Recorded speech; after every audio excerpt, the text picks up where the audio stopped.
Halo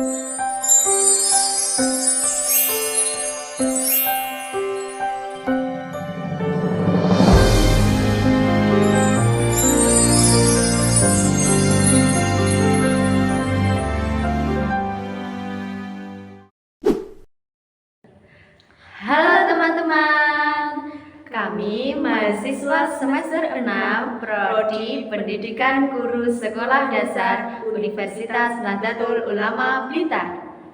Perkenalkan, nama saya Naimatul Khairiyah dan teman saya Lulu Sudarmanto. Hai. Hari ini kita akan belajar mengenai cerita tentang daerah.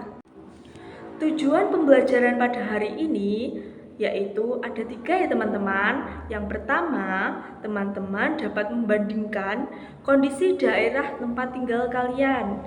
Yang kedua, teman-teman dapat menyebutkan kerajaan yang pernah berkembang di tempat tinggal kalian. Yang ketiga, ada teman-teman dapat menjelaskan pentingnya menjaga peninggalan sejarah di tempat kalian. Nah, coba diingat lagi teman-teman, apakah ada tempat yang bersejarah di daerah kalian?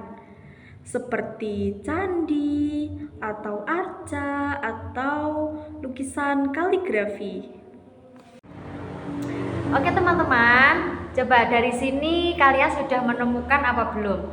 Tempat bersejarah atau peninggalan sejarah yang ada di sekitar tempat tinggal kalian. Oke, agar lebih jelasnya, coba kita amati peta berikut ini. Nah, di sini teman-teman pastinya sudah tahu ya, ini namanya peta apa? Ya, benar sekali. Ini adalah peta dari negara kita, yaitu negara Indonesia. Nah, negara Indonesia terbentang mulai dari Sabang sampai dengan Merauke, dari ujung barat sampai dengan ujung timur. Tentunya di dalamnya terdapat banyak sekali kerajaan-kerajaan yang pernah ada di setiap daerah di negara Indonesia, dan juga tentunya juga banyak sekali peninggalan-peninggalan bersejarah di masing-masing daerah yang ada di Indonesia. Di daerah Blitar sendiri juga banyak sekali peninggalan-peninggalan sejarah dari kerajaan-kerajaan terdahulu. Misalnya dari kerajaan Islam, kerajaan Hindu, dan juga kerajaan Buddha. Misalnya di wilayah Blitar juga banyak sekali candi-candi yang ada dan juga tersebar di wilayah Blitar. Misalnya ada Candi Penataran, kemudian ada Candi Sawenta. Selain itu juga ada peninggalan bersejarah. Misalnya nih ada makam pahlawan atau presiden pertama Indonesia, yaitu makam Bung Karno. Selain itu juga masih banyak sekali peninggalan sejarah yang tersebar di wilayah Blitar. Agar lebih lanjut, agar lebih memahami materi tentang peninggalan sejarah, kita bahas yuk untuk materi dari kerajaan Islam, Hindu maupun Buddha yang ada di Indonesia. Nah, untuk peninggalan-peninggalan dari kerajaan yang ada di Indonesia, baik dari kerajaan Hindu, Buddha maupun Islam, akan kita bahas setelah ini ya. Oke, yang pertama kita mau belajar tentang kerajaan yang bercorak Hindu dan juga Buddha yang ada di Indonesia atau yang ada di Nusantara ya.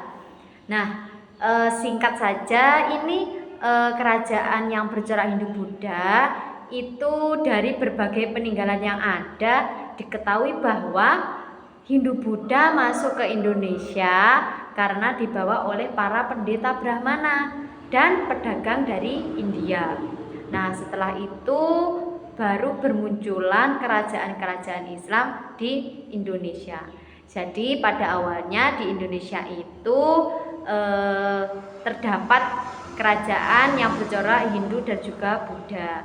Setelah kerajaan Hindu dan Buddha berkembang, kemudian baru muncullah kerajaan yang bercorak Islam di Indonesia. Selanjutnya, kerajaan Islam yang ada di Indonesia. Nah, agama Islam itu masuk ke Indonesia melalui para pedagang yang berasal dari Arab, Persia, dan juga Gujarat.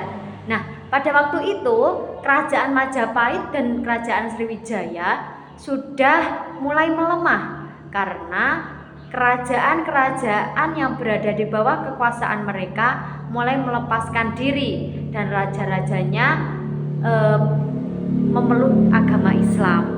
Dan setelah itu bermunculan kerajaan-kerajaan Islam di Indonesia.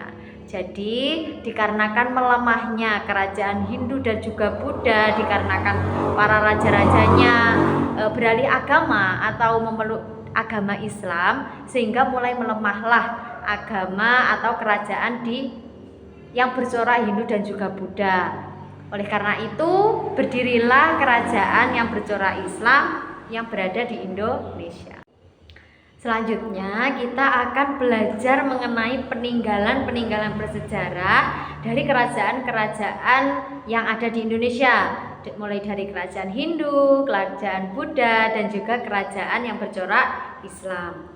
Yang pertama, dari kerajaan yang bercorak Hindu-Buddha itu ada banyak sekali. Misalnya yang pertama ada candi. Jadi candi-candi yang ada di Indonesia itu merupakan peninggalan bersejarah dari kerajaan yang bercorak Hindu dan juga Buddha.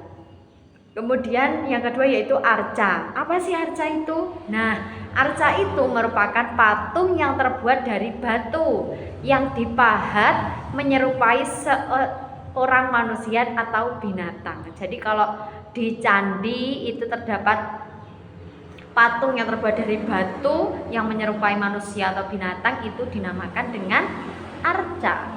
Kemudian yang ketiga ada seni ukir.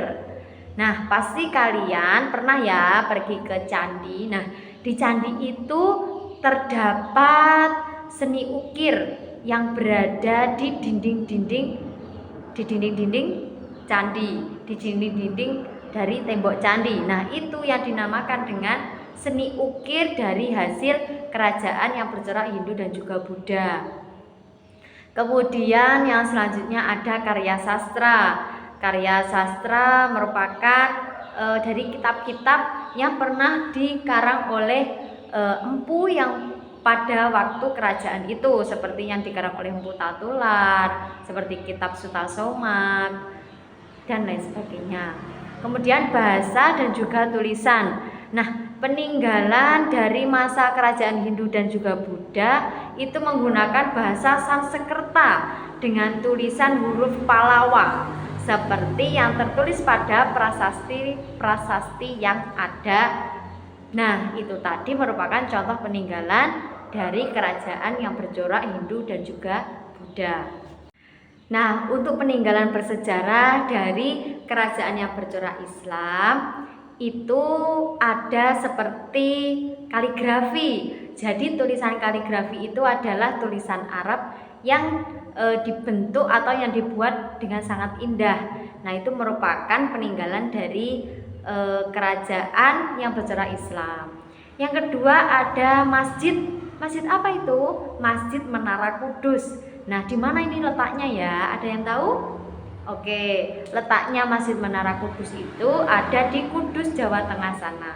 Jadi di sana terdapat masjid yang merupakan peninggalan bersejarah dari kerajaan yang bercorak Islam. Nah, kita tadi sudah belajar materi peninggalan sejarah bercorak Hindu-Buddha dan peninggalan sejarah bercorak Islam. Kesimpulan dari materi kali ini mengenai cerita tentang daerahku, kita dapat belajar mengenai perkembangan peninggalan bersejarah di daerah kalian masing-masing dan bagaimana perkembangan peninggalan bersejarah di tempat tinggal kalian masing-masing dapat mempengaruhi masyarakat. Selain itu, materi ini juga mendorong kita untuk menjaga dan juga melestarikan peninggalan bersejarah yang ada di tempat kalian masing-masing. Itu tadi materi yang kita bahas pada kali ini. Sampai bertemu kembali di materi berikutnya. See you. I'm an icon, man. I'm a girl about a 10. I should fuck her in a Benz.